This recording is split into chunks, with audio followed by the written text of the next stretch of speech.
ನಮಸ್ಕಾರ. ಉತ್ತರ ಕರ್ನಾಟಕ ನ್ಯೂಸ್ನ ಪ್ರೈಮ್ ಟೈಮ್ಗೆ ಸ್ವಾಗತ. ನಾನು ಹನುಮಂತ್ ದೇಶ್ಮುಖ್. ಎಸ್ ವೀಕ್ಷಕರೇ, ಇವತ್ತು ನಾನು ತೋರಿಸ್ತಾ ಇರೋದು ಬರೀ ಸುದ್ದಿ ಅಲ್ಲ. ಅಧಿಕಾರದ ಮದ ತಲೆಗೇರಿದ ಮೇಲೆ ಜನಪ್ರತಿನಿಧಿ ಯಾವ ರೀತಿ ಕೂಡ ನಡ್ಕೋತಾರೆ ಅನ್ನೋದಕ್ಕೆ ಇವತ್ತಿನ ಈ ಒಂದು ಸುದ್ದಿಯ ನೈಜ ಉದಾಹರಣೆ.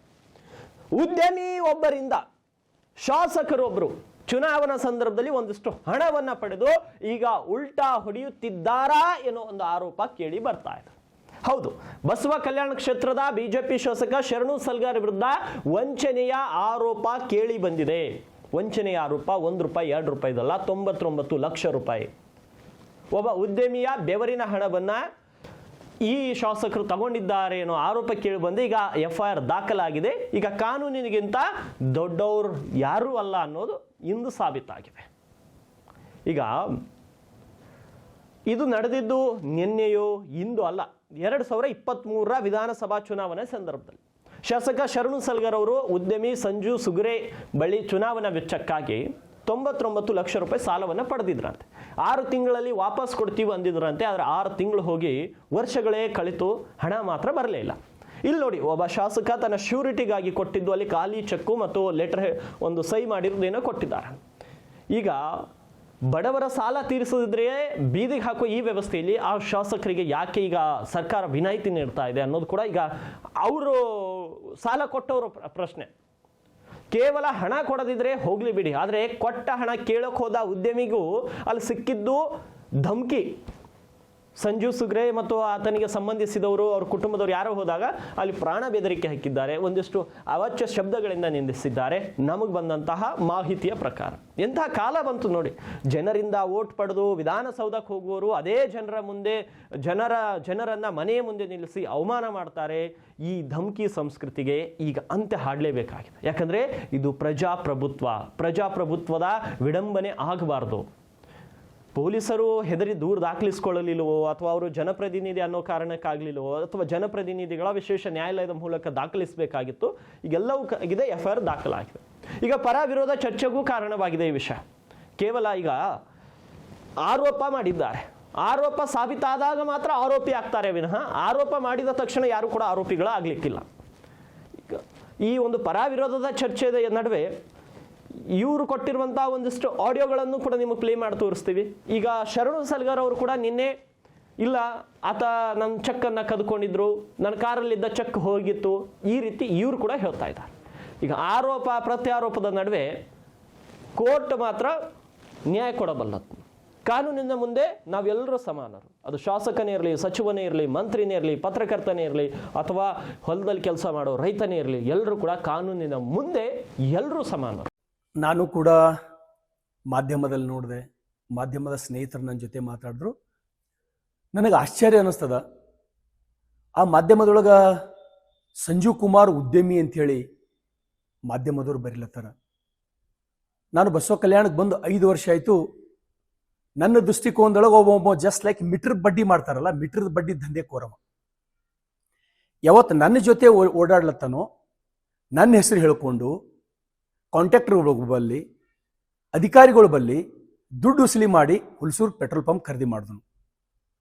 ಇವತ್ತು ಅವ ಏನಾರೇ ಆಸ್ತಿ ಖರೀದಿ ಮಾಡ್ಯಾನಪ್ಪ ಅಂದ್ರೆ ಬಹುತೇಕ 90% ಆಸ್ತಿ ಖರೀದಿ ಮಾಡಿದ್ದು ನನ್ನ ಹೆಸರು ಹೇಳ್ಕೊಂಡು ಇವತ್ತು ಆಸ್ತಿ ಖರೀದಿ ಮಾಡಿದ್ದು. ಇವತ್ತು ನಾನು ಅವನಿಗೆ ಮೋಸ ಮಾಡಿನಂತ ಅವನು ಹೇಳ್ತಾನೆ. ನಾನು 99 ಲಕ್ಷ ರೂಪಾಯಿ ದುಡ್ಡು ಕೊಡ್ಬೇಕಂತ ಹೇಳಿ ನನ್ನ ಮೇಲೆ ಚೆಕ್ ಬೌನ್ಸ್ ಕೇಸ್ ಅವನು ಮಾಡ್ಯಾನ. ನಾನು 2024 ಅಕ್ಟೋಬರ್ ತಿಂಗಳದೊಳಗೆ 16ನೇ ತಾರೀಕು ಅಕ್ಟೋಬರ್ 2024 ಇಡೀ ಮಾಧ್ಯಮದ ಎದುರು ಬಂದು ಅವನ ಜೊತೆ ಯಾವುದು ನನ್ನ ಹಣದ ವ್ಯವಹಾರ ಇಲ್ಲ, ನಾವು ನೀವು 1 ರೂಪಾಯಿ ಕೊಡೋವಿಲ್ಲ ಅಂತ ಹೇಳಿದ ದಾಖಲೆ ಕೊಡ್ತೀನಿ. ನಾನು ಕೋರ್ಟಿಗೆ ದಾಖಲೆ ಕೊಡ್ತೀನಿ, ಮಾಧ್ಯಮದವ್ರಿಗೆ ಕೊಡ್ತೀನಿ. ಈಗ 1 ವರ್ಷ ಆಗಿ 3 ತಿಂಗಳ ತನಕ ಯಾಕೆ ನೀನು ವೇಟ್ ಮಾಡ್ದಿ? ಹಾಕ್ಬೋದಾಗಿತ್ತಲ್ಲ. ನಾನು ಅವತ್ತೇ ಹೇಳಿನಿ, ನಿನ್ನ ಜೊತೆ ಯಾವುದು ದುಡ್ಡಿನ ವ್ಯವಹಾರ ಇಲ್ಲ. ಇವತ್ತು ನೀ ಏನಾರೇ ಜೀವನ ಮಾಡ್ಲತ್ತಿದಿ ಅಂದ್ರೆ ಶರಣು ಸಲ್ಗರ್ ಕಾರಣಕ್ಕೆ ನನ್ನ ಜೊತೆ ಓಡಾಡಿ ದುಡ್ಡು ಮಾಡಿಕೊಂಡು ಕಾಂಟ್ರಾಕ್ಟರ್ಗಳಿಗೆ ಮೋಸ ಮಾಡಿ ಎಷ್ಟೋ ಅಧಿಕಾರಿಗಳು ಸರ್ ನಿಮ್ಮ ಹೆಸರು ಹೇಳಿ ದುಡ್ಡು ತೊಗೊಳ್ಳೋಣ ಅಂತೇಳಿ ಇವತ್ತಿಗೆ ನನಗೆ ಬಂದು ಹೇಳ್ತಾರೆ. ಆ ವ್ಯಕ್ತಿ ಒಬ್ಬ ಎಂಥ ಮೋಸಗಾರ ಅಂತಕ್ಕಂಥದ್ದು ಇಡೀ ಬಸವ ಕಲ್ಯಾಣ ಜನರಿಗೆ ಗೊತ್ತದ. ಆಮೇಲೆ ಆ ವ್ಯಕ್ತಿ ನೋಡ್ರಿ ಇವತ್ತು ನನಗೆ ಲೋಫರ್ ಅಂತ ಹೇಳಿ ಮಾತಾಡ್ತಾನ ಅವನು. ತಂದೆ ಮೇಲೆ ಕೈ ಮಾಡೋನವನು. ಇವತ್ತು ಬಸವ ಕಲ್ಯಾಣದೊಳಗೆ ಅವನು ಚುನಾವಣೆಗೆ ನಿಂತಾನ, ಒಂದು 2 ಏನು 3 ಸಲ 4 ಸಲ ಚುನಾವಣೆಗೆ ನಿಂತಾನ.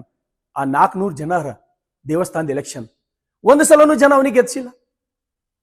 ಅಂತ ಒಬ್ಬ ನೀಚ ವ್ಯಕ್ತಿ ಇವತ್ತು ನನ್ನ ಮೇಲೆ ಆರೋಪ ಮಾಡ್ಯಾನ. ನನಗೇನೂ ಬೇಜಾರಿಲ್ಲ, ಯಾಕಂದ್ರೆ ಶರಣು ಸಲಗರ ವ್ಯಕ್ತಿತ್ವದ ಕಾರಣಕ್ಕಾಗಿ ಇವತ್ತು ಬಸವ ಕಲ್ಯಾಣ ಜನ ನನಗೆ 2 ಸಲ ಶಾಸಕ ಮಾಡ್ಯಾರ. ನನ್ನ ಬಲ್ಲೇನು ಆಸ್ತಿ ಇಲ್ಲ, ನನ್ನ ಬಲ್ಲೇನು ಅಂತಸ್ತಿಲ್ಲ, ಏನೂ ಇಲ್ಲ ನನ್ನ ಕಡೆ. ಜನ ನನಗೆ 99 ಲಕ್ಷ ರೂಪಾಯಿ ತಗೊಂಡಿನ ಸತ್ಯನಾ ಸರ್? ಅದು ಏನು ಅಂತ ಕ್ಲಾರಿಫಿಕೇಶನ್. ಅವ ನನ್ನ ಸಮೀಪ ಇರೋದ್ರಿಂದ ನನ್ನ ಎಲ್ಲಾ ಲೆಟರ್ ಪ್ಯಾಡ್ಗಳು ಬ್ಲ್ಯಾಂಕ್ ಸೈನ್ ಮಾಡಿ ಅವನ ಹತ್ರ ನಾನು ಕೊಡ್ತಿದ್ದ. ನನ್ನ ಸಮೀಪ ಇರೋದ್ರಿಂದ ನನ್ನ ಎಲ್ಲಾ ಚೆಕ್ಗಳ ಮೇಲೆ ಬ್ಲ್ಯಾಂಕ್ ಸೈನ್ ಮಾಡಿ ಅವನ ಹತ್ರ ಇಡ್ತಿದ್ದ. ನಾನು ಅವತ್ತೇ ಕಂಪ್ಲೇಂಟ್ನು ಕೊಟ್ಟಿನಿ. ನಾನು ಇವ ನನ್ನ ದುರುಪಯೋಗ ಮಾಡ್ಕೋಬಹುದು ಅಂತ ಹೇಳಿ SP ಅವ್ರಿಗೆ ಸ್ವತಃ ಹೋಗಿ ನಾನು ಕಂಪ್ಲೇಂಟ್ ಕೊಟ್ಟಿನಿ. ಒಂದು ವೇಳೆ ಹೌದು ಅವನ ಜೊತೆ ನಾನು ಹಣದ ವ್ಯವಹಾರ ಮಾಡಿದ್ದ, ನಾ ಬ್ಲ್ಯಾಂಕ್ ಚೆಕ್ ಅವನಿಗೆ ಒಂದು ವೇಳೆ ಕೊಡ್ತಿದ್ದಪ್ಪ ಅಂದ್ರೆ ನನ್ನ ಎಲೆಕ್ಷನ್ ಅಕೌಂಟ್ ನಾನು ಬಳಸ್ತೀನ. ನಾನು ಆ ಎಲೆಕ್ಷನ್ ಸಂಬಂಧಪಟ್ಟಂತ ತೆಗೆದಂತ ಅಕೌಂಟ್ ಅದು. ಚುನಾವಣೆ ಆದ ಮೂಲಕ ಅಕೌಂಟ್ ಕ್ಲೋಸ್ ಆಯ್ತು. ಕ್ಲೋಸ್ ಯಾರು ಮಾಡ್ಸ್ಯಾರ? ಅವನೇ ಮಾಡ್ಸ್ಯಾನ. ಕ್ಲೋಸ್ ಮಾಡಿಸಿದ್ದು ಅವನೇ, ಓಪನ್ ಮಾಡಿಸಿದ್ನು ಅವನೇ, ಮತ್ತೀಗ ತಿರುಗಿ ಚೆಕ್ ಬೌನ್ಸ್ ಕೇಸ್ ಹಾಕೋನು ಅವನೇ. ಹಾಗಾಗಿ ಬಸವ ಕಲ್ಯಾಣದ ಜನರಿಗೆ ನಾನು ಏನು ಹೇಳಕ್ಕೆ ಇಷ್ಟಪಡ್ತೀನಿ ಅಂದ್ರೆ, ಸಮಸ್ತ ಎಲ್ಲ ಮಹಾಜನತೆಗೆ ಆ ವ್ಯಕ್ತಿಯ ವ್ಯಕ್ತಿತ್ವದ ಬಗ್ಗೆ ಪರಿಚಯ ಅದ. ಅದಕ್ಕೆ ಮಾಧ್ಯಮದ ಮುಖಾಂತರ ನಾನು ಹೇಳ್ತೇನೆ, ಅವನು 100ಕ್ಕೆ 100 ನನಗೆ ಚೀಟಿಂಗ್ ಮಾಡ್ತಕ್ಕಂಥ ಕೆಲಸ ಇದು, ನನಗೆ ಬ್ಲ್ಯಾಕ್ ಮೇಲ್ ಮಾಡ್ತಕ್ಕಂಥ ಕೆಲಸ ಮಾಡ್ಯಾನ. 100ಕ್ಕೆ 100 ಅವನಿಗೆ ಕಾನೂನಿನ ಶಿಕ್ಷೆ 100ಕ್ಕೆ 100 ಆಗ್ತದೆ. ನಾನು ಯಾವುದೇ ರೀತಿ ಜೀವ ಬೆದರಿಕೆ ಅವನಿಗೆ ಹಾಕಿಲ್ಲ. ನಾನು ಜೀವ ಬೆದರಿಕೆ ಹಾಕ್ತಕ್ಕಂಥ ವ್ಯಕ್ತಿತ್ವ ನಂದಲ್ಲ. ನಾನು ರೌಡಿಸಮ್ ಮಾಡೋನಾಗಲಿ, ಜೀವ ಬೆದರಿಕೆ ಹಾಕೋ ಆಗಲಿ ಅಂತ ವ್ಯಕ್ತಿ ಇದ್ದಂದ್ರೆ ನನಗೆ ಜನ 2 ಸಲ ಶಾಸಕ ಮಾಡ್ತೀರಾ? ಅವ್ರು ಬ್ಲ್ಯಾಕ್ ಮೇಲ್ ಮಾಡೋದು, ಗೊತ್ತಾಲಾರ್ದಂಗ ನಮಗ ಏನೋ ಮಾತಾಡೋದು, ರೆಕಾರ್ಡಿಂಗ್ ಮಾಡ್ಕೊಂಬೋದು, ಅದೇ ಸಮಾಜ ಜಾಲತಾಣದೊಳಗೆ ಬಿಡೋದು. ಆ ನೀಚ ಬುದ್ಧಿ ವ್ಯಕ್ತಿತ್ವ ಅವನು ಬಿಡಬೇಕವ. ಯಾಕಂದ್ರೆ ಇಡೀ ಸಮಾಜಕ್ಕೆ ಗೊತ್ತದ ಅವನೊಬ್ಬ ಎಂಥ ವ್ಯಕ್ತಿ ಅಂತ ಹೇಳೋ ಜೊರತೆ ಇಲ್ಲ. ನಾನು ಜನ ಅವನಿಗೆ ಅವ ಅಷ್ಟೇ ಅಲ್ಲ, ಅವನ ಜೊತೆ ಅವ್ನ ಹಿಂದೆ ಯಾರ್ಯಾರ ಅಂತಕ್ಕಂಥದ್ದು ನಾನು ಮುಂದಿನ ದಿನದೊಳಗೆ ನಾನು ಬಯಲು ಮಾಡ್ತೀನಿ. ಮತ್ತೆ ನಮ್ಮ ಪಾರ್ಟಿದವ್ರೆ ಒಬ್ಬರು ಪ್ರಮುಖ ವ್ಯಕ್ತಿಯರ ಅವನ ಜೊತೆ, ನಮ್ಮ ಪಾರ್ಟಿದವ್ರೆ ಪ್ರಮುಖವಾಗಿ, ನಮ್ಮ ಪಕ್ಷದವ್ರು, ಬೇರೆ ಪಾರ್ಟಿದವ್ರನ್ನ ಅವನ ಜೊತೆ ಆಕ್ಟ್ ಮಾಡ್ಲತ್ತಾರ. ಶರಣು ಸಲಗರ್ದು ಮಾನ ಹರಾಜಾಗಬೇಕು, ಶರಣು ಸಲಗರ್ ಜನಪ್ರಿಯತೆ ಕಡಿಮೆ ಆಗ್ಬೇಕಂತೇಳಿ ನಮ್ಮ ಪಕ್ಷದ ಒಬ್ಬ ಮುಖಂಡರು, ಪ್ರಭಾವಿ ಮುಖಂಡರು, ಅದು ಸಮಯ ಬಂದಾಗ ನಮ್ಮ ಪ್ರಮುಖರಿಗೆ ನಾನು ಹೇಳ್ತೀನಿ, ಆ ವ್ಯಕ್ತಿ ಯಾವ ರೀತಿ ಅವನ ಹಿಂದೆ ಆಕ್ಟ್ ಮಾಡ್ಲತ್ತಾನ, ಶರಣು ಸಲಗರ್ ಯಾವ ರೀತಿ ತೊಂದರೆ ಕೊಡಬೇಕು, ಶರಣು ಸಲಗರ್ ಯಾವ ರೀತಿ ಜನಪ್ರಿಯತೆ ಇಲ್ಲಿ ಕಡಿಮೆ ಆಗ್ಬೇಕು, ಪಾರ್ಟಿದೊಳಗೆ ಕಡಿಮೆ ಮಾಡ್ಬೇಕಂತ ಹೇಳಿ ಮಾಡ್ಲತ್ತಾರಲ್ಲ. ನನಗೆ ವಿಶ್ವಾಸದ, ನಾ ಯಾರಿಗೂ ಕೂಡ ಆ ರೀತಿ ಇವತ್ತಿಗೂ ಮಾಡಿಲ್ಲ. ನಾ ಇವತ್ತಿಗೂ ಆರ್ಥಿಕವಾಗಿ ಸಾಕಷ್ಟು ಸಂಕಷ್ಟದೊಳಗಿದ್ದೀನಿ. ನಾನು ಒಂದ್ ವೇಳೆ ಇವನಿಗೆ ಏನಾದ್ರೆ ನಾನು ಮೋಸ ಮಾಡ್ತಿದ್ದ ನಾನು ಅಂದ್ರೆ ಇನ್ನೊಬ್ಬರಿಗೆ ಯಾರಿಗೋ ಮಾಡ್ತಿದ್ದ, ಇವನಿಗೆ ನಾನು ತೊಂದರೆ ಕೊಡ್ತಿದ್ದಂದ್ರೆ ಮತ್ತೊಬ್ಬರಿಗೆ ಯಾರಿಗೋ ತೊಂದರೆ ಕೊಡ್ತಿದ್ದ. ನಾನು ಈಗಾಗಲೇ ಕೋರ್ಟಿನ ಮೊರೆ ಹೋಗಿನ. ನನ್ನ ಮೇಲೆ FIR ಆಗ್ಯದ ಅಂತೇಳಿ ನನಗೆ ಮಾಹಿತಿ ಬಂದದ. ನಾನು 100ಕ್ಕೆ 100 ಇದ್ರೊಳಗೆ 100% ಪರಿಶುದ್ಧ ಇದ್ದೀನಿ. ನಾನು ಯಾರಿಗೆ ಮೋಸ ಆಗಲಿ, ಈ ರೀತಿ ಕೆಟ್ಟ ಕೆಲಸ ಮಾಡ್ತಕ್ಕಂಥದ್ದು ನಾನು 2ನೇ ಬಾರಿ ಶಾಸಕ. ನನಗೆ ಗೊತ್ತದ ಯಾವ ರೀತಿ ಬದುಕಬೇಕು, ಈ ಸಮಾಜದೊಳಗೆ ಯಾವ ರೀತಿ ಜೀವನ ಮಾಡಬೇಕು, ಇನ್ನೂ ಸಾಕಷ್ಟು ಗುರಿ ಇಟ್ಕೊಂಡು ಬದುಕ್ತಕ್ಕಂಥವನು ನಾನು. ಈ ರೀತಿ ನನ್ನ ಜೀವ ಮನದೊಳಗೆ ಗೊತ್ತಿಲ್ಲ. ಯಾರಿಗೆ 10 ರೂಪಾಯಿ ಯಾರಿಗೆ ವಂಚನೆ ಮಾಡಿದ್ ನನಗೆ ಗೊತ್ತಿಲ್ಲ. ಅವ ವಂಚನೆ ಮಾಡಿದ 1000 ಉದಾಹರಣೆಗಳು ನಿಮ್ಗೆ ಎವಿಡೆನ್ಸ್ಗೆ ಸಾಥ್ ನಾನು ಕೊಡ್ಬೋದು. ನೀನು ಹೇಳ್ತಿದಂದ್ರ 1.5 ವರ್ಷ ಯಾಕೆ ನೀನು ಕುಂತಿ, ಅಥವಾ ನೀನು ನನಗೆ ದುಡ್ಡು ಕೊಟ್ಟಿದಂದ್ರೆ 99 lakhs ಹೆಂಗೆ ಕೊಟ್ಟಿ? ಇನ್ನೂ ಬಹಳ ವಿಚಿತ್ರದಲ್ಲ. 99 ಲಕ್ಷ ಹೆಂಗ್? ಅಥವಾ 1 ಕೋಟಿ ಇರಬೇಕಾಗಿತ್ತದು, ಅಥವಾ 50 ಲಕ್ಷ ಇರಬೇಕಾಗಿತ್ತು. ಹೋಲಿ, ನೀ ಕೊಟ್ಟೆ ಅಂದ್ರೆ 99 ಲಕ್ಷ ರೂಪಾಯಿ ಎಲ್ಲಿಂದ ತಂದಿ ನೀನು? ಅಷ್ಟು ದೊಡ್ಡವನ ನೀನು? ಇವತ್ತು ಮಾಧ್ಯಮದವರು ಉದ್ಯಮಿ ಅಂತ ಹೇಳಿ ಬರೀಲತ್ತಾರ. ಅವನೊಂದು ಫೈನಾನ್ಸ್ ಅದ, ಮೀಟರ್ ಬಡ್ಡಿ ಫೈನಾನ್ಸ್, 10/20 ಮೀಟರ್ ಬಡ್ಡಿ ಫೈನಾನ್ಸ್ ನಡೆಸ್ತಕ್ಕಂಥ ವ್ಯಕ್ತಿ ಅವ. ಯಾರೇ ದುಡ್ಡು ಕೊಟ್ಟಿಲ್ಲ ಅಂದ್ರೆ ಅವ್ರ ಮನೆ ಮುಂದೆ ಹೋಗಿ ಜನರಿಗೆ ಕೂಡಿಸ್ ದುಡ್ಡು ಉಸಲಿ ಮಾಡ್ತಾನೆ ಅಂತ ವ್ಯಕ್ತಿ. ಆ ದುಡ್ಡಿನ ಮೇಲೆ ಅಷ್ಟು ಅವನಿಗೆ ದುಷ್ಟ ಪ್ರೇಮ. ಹಾಗಾಗಿ ನನಗೆ ಕಾನೂನಿನ ಮೇಲೆ ವಿಶ್ವಾಸ ಅದ. ನಾನು 100ಕ್ಕೆ 100 24 ಕ್ಯಾರೆಟ್ ಗೋಲ್ಡ್ ಇದ್ದೀನಿ ಅಂತ ಹೇಳಿ ನನಗೆ ವಿಶ್ವಾಸ ಅದ. ಯಾಕಂದ್ರೆ ನಾ ಒಂದು ವೇಳೆ ಯಾರಿಗಾರೆ ಆ ರೀತಿ ಮಾಡಿದಂದ್ರೆ ನಾ ಹೋಗಿ ಅವರಿಗೆ ಕೈ ಜೋಡಿಸಿ ಕ್ಷಮೆ ಕೇಳ್ತಕ್ಕಂಥ ವ್ಯಕ್ತಿತ್ವದ ನಾನು. ಯಾವುದು ಹಣದ ವ್ಯವಹಾರ ನನ್ನ ಜೊತೆ ಅವನ ಜೊತೆ ಆಗಿಲ್ಲ ಅಂತಕ್ಕಂಥದ್ದು ನಾನೇ ನಿಮಗೆ ಒಂದು ವಿಡಿಯೋಗಳು ಹಾಕಿಸ್ತೀನಿ ಬೇಕಾದ್ರೆ. ಅವನೇ ಹೇಳಿದ್ದಿದು. ಹಿಂಗೆ ಹಿಂದೂ ಒಂದ್ಸಲ ನನ್ನಿಂದ ತ್ರಾಸಾಗ್ಯದ ಅಂತ ಹೇಳಿ ಲೆಟರ್ ಬರೆದು ಓಡ್ ಹೋಗಿನ ಮನೆ ಬಿಟ್ಟು ನಸ್ಕಿನೊಳಗೆ ಓಡ್ ಹೋಗಿನು. ಇದು ಎಲ್ಲರಿಗೂ ಗೊತ್ತದ. ಬ್ಲ್ಯಾಕ್ ಮೇಲ್ ಮಾಡೋದು ನನಗೆ. ನಂಗೆ ಬ್ಲ್ಯಾಕ್ ಮೇಲ್ ಮಾಡೋ ಸಲುವಾಗಿ ಇದು 2ನೇ ಸಲ ಒಂದು ಇದು ಕುತಂತ್ರ. ಫಸ್ಟ್ ಟೈಮ್ ಹಾಂಗ್ ಮಾಡ್ದ, 2ನೇ ಸಲ ಹಿಂಗ್ ಮಾಡ್ದ. ಮತ್ತು ಆ ವ್ಯಕ್ತಿ ಎಷ್ಟು ನೀಚನ ಅಂದ್ರೆ ಯಾವ ಕೃತ್ಯಕ್ಕೂ ಇಳಿತಾನೆ, ಅವ್ನ ಹೆಂಡತಿ ಮಕ್ಕಳಿಗೆ ಬಳಸ್ತಾನೆ. ನಂಗೆ ಅದು ಭಾರಿ ನೋವದದು. ನನಗೆ ಬ್ಲ್ಯಾಕ್ ಮೇಲ್ ಮಾಡೋ ಸಲಕ, ನನಗೆ ಚೀಟಿಂಗ್ ಮಾಡೋ ಸಲುವಾಗಿ, ನನಗೆ ಮಾನ ಹಾನಿ ಮಾಡೋ ಸಲುವಾಗಿ ಅವ್ನ ಹೆಂಡತಿ ಮಕ್ಕಳಿಗೆ ಸಂಪೂರ್ಣ ಬಳಸ್ತಕ್ಕಂಥ ಕೆಲಸ ಮಾಡ್ತಾನೆ. ಅವ ನೇರವಾಗಿ ಬರಲ್ಲ ಯಾವತ್ತು. ಹಾಗಾಗಿ ನಂಗೆ ಕಾನೂನಿನ ಮೇಲೆ ವಿಶ್ವಾಸ ಅದ. ಇದ್ರೊಳಗೆ 100ಕ್ಕೆ 100 ನಾನು ಪರಿಶುದ್ಧ ಇದ್ದೀನಿ. ಇದ್ರೊಳಗೆ ಜಯ ನನಗಾಗ್ತದ.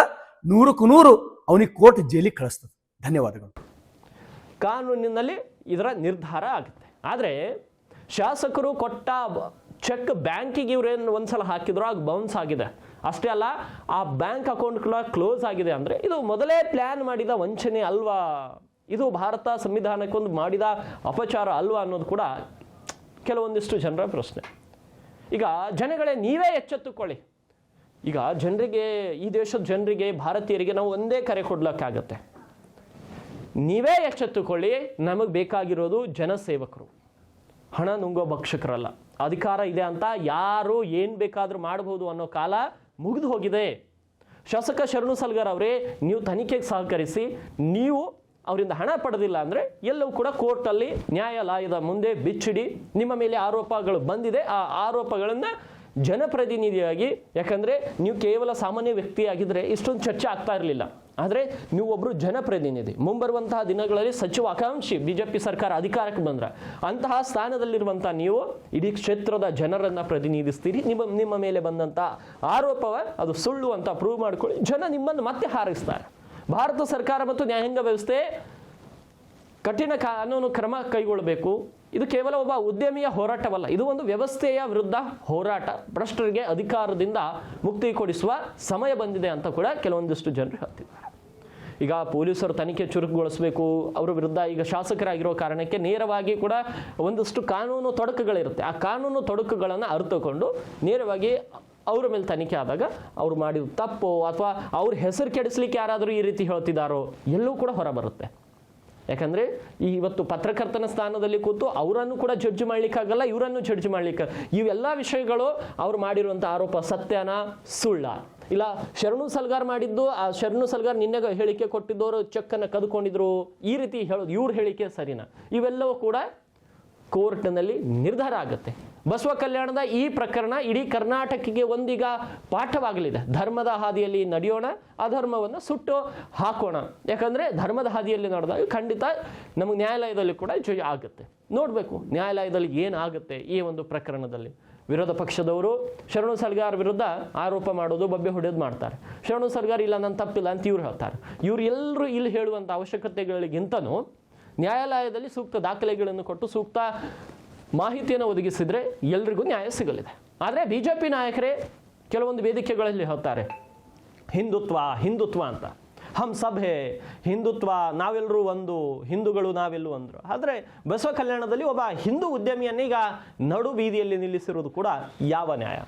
ಉದ್ಯಮಿ ಸಂಜು ಸುಗ್ರೆ ಅವರು ಬೇರೆಯವರಲ್ಲ, ನಿಮ್ಮದೇ ಸಿದ್ಧಾಂತವನ್ನು ನಂಬಿರುವಂಥ ಒಬ್ಬ ವ್ಯಕ್ತಿ. ಆದರೆ ಚುನಾವಣೆ ಬಂದಾಗ ಹಿಂದೂ ಬಾಂಧವ ಅಂತ ಹಣ ಪಡಿತೀರಾ, ಅದೇ ಹಣವನ್ನು ವಾಪಸ್ ಕೇಳಿದರೆ ಧಮಕಿ ಹಾಕ್ತೀರಾ. ಇದೆಂಥ ಹಿಂದುತ್ವ ಅನ್ನೋದು ಕೂಡ ಕೆಲವೊಂದಷ್ಟು ಜನರ ಪ್ರಶ್ನೆ.